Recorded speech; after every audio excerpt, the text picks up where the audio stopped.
l'anglais de Brigitte Macron n'est peut-être pas impeccable, mais sa prestance, elle, a bien séduit les Américains. Depuis l'arrivée du couple présidentiel français aux États-Unis, le 29 novembre, les démonstrations de complicité entre les Macron et les Biden ne finissent plus.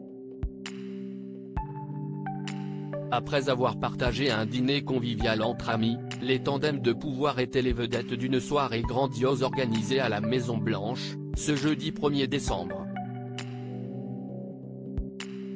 Avant la réception et alors que leurs maris discutaient diplomatie et politique dans le bureau ovale, les deux First Ladies étaient au musée Planet World de Washington, pour discuter avec des collégiens.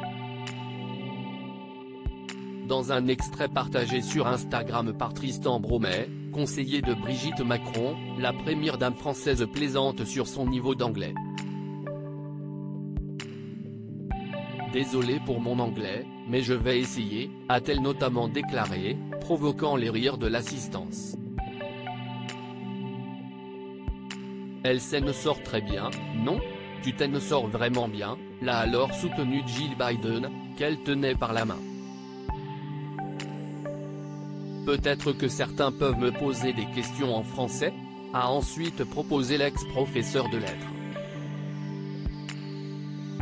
Supérieur à Brigitte Macron, ses plus beaux looks monochromes lors de sa visite aux États-Unis. Brigitte Macron renfile la blouse de professeur aux États-Unis ce vendredi 2 décembre, dernier jour de la visite d'État outre-Atlantique. Brigitte Macron doit honorer un engagement lui tenant particulièrement à cœur. Selon les informations exclusives de Gala, il est en effet prévu que la première dame se rende au lycée français de la Nouvelle-Orléans, pour échanger avec les élèves sur la lutte contre le harcèlement scolaire et les cyberviolences. Une cause chère à l'ex-enseignante de 69 ans, qui en a fait son cheval de bataille depuis son arrivée à l'Élysée en 2017.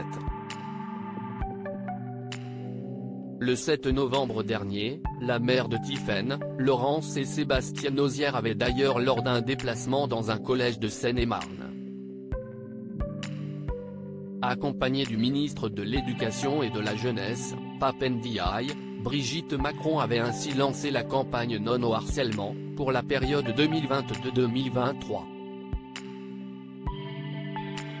2 ans auparavant, l'épouse du chef d'État avait par ailleurs pris la parole lors de la conférence internationale sur la lutte contre le harcèlement entre élèves, organisée par l'UNESCO et le ministère de l'Éducation nationale pour soutenir les enfants et adolescents qui en sont victimes, à l'école et sur les réseaux sociaux.